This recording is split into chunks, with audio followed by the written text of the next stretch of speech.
Старт на видеото. Лелю Джули, кака Цвети е дошла и не е справа да ме гали. И Лелю Джули, аз днес съм очудващо добро, Лелю Джули. Не че много поддържам температура, но не съм онова миращо котенце, което бях вчера. И Цвети каза в никакъв случай да не ме преспиват, Лелю Джули.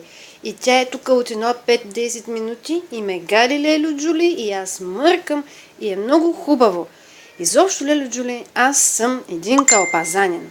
Калпазанин, малпазанин и знам, че много ви притеснявам, обаче не съм виновен. Не съм виновен, Лелю Джули, не ми се сърди. Какичката тук малко си поплака. Ама какво да направиш, тя е някаква рева тук. Реве и ме гали по главата. Някакви, кой да ти кажа, момичешки работи. Не ги разбирам. Аз съм над тези неща, защото аз съм на малко хубаво момченче, с малко сладко опашенче. Ето, Лелю Джули, да ме видиш отдалече. Виж ме колко съм малък, Лелю Джули. Виж колко съм малък.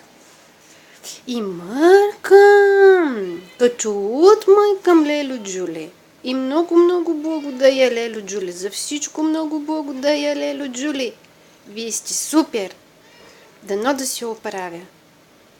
Пожелайте ми късмет, Лелю Джули. Много прегръдки за всички.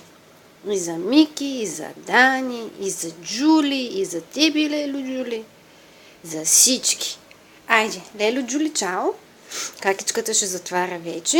Нагушка ми, по-спокойна е. Да знаеш, Лелю Джули, по-добре съм. Уж.